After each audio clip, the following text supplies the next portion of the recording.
কর্ণাটক রাজ্যে কুর্গ প্রকৃতি প্রেমীদের জন্য একটি আদর্শ জায়গা।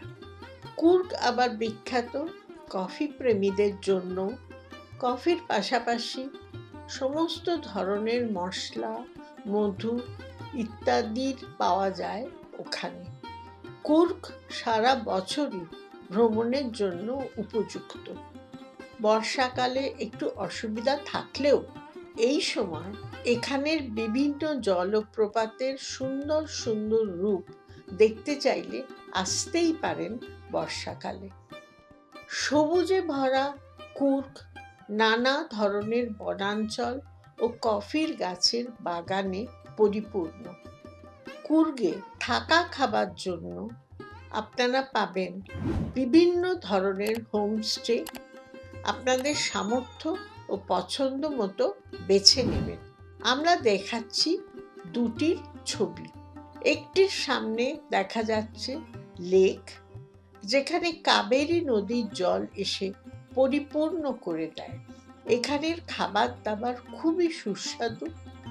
হোমস্টেগুলির খোলামেলা পরিবেশ ও ওদের সাথে আলাপচারিতা আপনাদের নিশ্চয় ভালো লাগবে। কুর্গে পৌঁছানোর নানা উপায় আছে। যদি ব্যাঙ্গালোর থেকে গাড়ি করে যাওয়া হয় তাহলে পথেই দেখা যাবে অনেকখানি পথ জুড়ে সেই বিখ্যাত শোলে সিনেমার শুটিং স্পট। এটা দেখে আপনার স্মৃতিতে রঙিন হয়ে উঠবে শোলের বিভিন্ন দৃশ্য। এভাবেই পৌঁছে যাবেন কুর্গে। সম্পূর্ণ যাত্রাপথ প্রায় ঘন্টা 4 সময় লাগবে। এছাড়াও আপনারা আসতে পারেন কর্ণাটকের উদুপি থেকে। বেঙ্গালুরু বিমানবন্দর থেকে উদুপি আসতে সময় লাগবে ঘন্টা 1.5। নামতে হবে ম্যাঙ্গালোর বিমানবন্দরে। উদুপি থেকে যাওয়ার সিদ্ধান্ত নিলে আপনারা উদুপির বিভিন্ন বিখ্যাত জায়গা দেখে তারপর কুর্গে যেতে পারেন। উদুপি জায়গাটিরও প্রাকৃতিক সৌন্দর্য মন কাড়বে।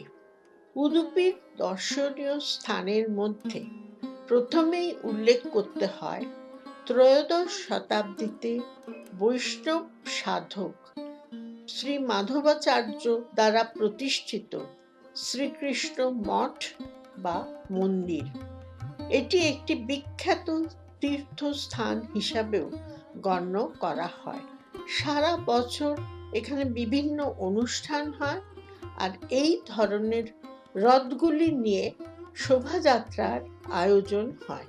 মন্দিরের নিত্যদিনের কাজ ও আধ্যাত্মিক তাৎপর্যের কারণে উদুপিকে দক্ষিণ ভারতের মথুরা বলা হয়। উদুপির খুব কাছেই অবস্থিত Manipal academy of higher education ঘুরে আসতে পারেন। মণিপালের কাছে ভারতের স্থাপত্য ঐতিহ্য পুনরুদ্ধার এবং সংরক্ষণের জন্য একটি জাদুঘর আছে। এটি হস্তশিল্প হেরিটেজ ভিলেজ জাদুঘর নামে পরিচিত। আমরা যেদিন গিয়েছিলাম সেদিন এটি বন্ধ ছিল। বাইরে থেকে কয়েকটি ভবন দেখে ফিরে আসতে হলো। বলে রাখি, রসনা তৃপ্তির জন্য উদুপি খুব বিখ্যাত। আশেপাশের জায়গা থেকে লোক আসে উদুপিতে খেয়ে যাওয়ার জন্য। এবার আসি কুর্গের বিখ্যাত কফি বাগান প্রসঙ্গে। আমরা জানলাম এই কফি গাছ রোপণ করার সঠিক সময় হলো জুন মাস। কফি গাছের বয়স যখন 3 বছর হয় তখন থেকেই শুরু হয় কফি উৎপাদন। এই গাছগুলিতে এপ্রিল মে মাসের দিকে দেখা যায় চামেলির মতো দেখতে সাদা সুগন্ধি ফুল, যার সুগন্ধে ছুটে আসে মৌমাছি আর প্রজাপতিরা। সবুজের মাঝে গাছের ডালে অজস্র সাদা থোকা থোকা ফুলের বাহার দেখতে চমৎকার লাগে। এরপর ফুল থেকে সবুজ রঙের গোল গোল ফলের দেখা মেলে। নভেম্বর ডিসেম্বরের দিকে এই ফলগুলি পেকে গেলে এর রং হয় গাঢ় লাল। থোকা থোকা লাল ফলে কফি বাগান আরো আকর্ষণীয় হয়ে ওঠে।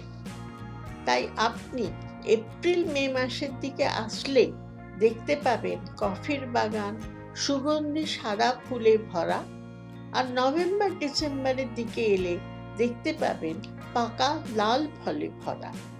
এই টুকটুকে লাল ফলগুলি তুলে নিয়ে নানা প্রক্রিয়ার পর কফি পাউডার বাজারে আসে। সচরাচর হোমস্টের মালিকরাই কফির বাগান ঘুরিয়ে দেখান, তাদের কাছেই এগুলি জানতে পেরেছি।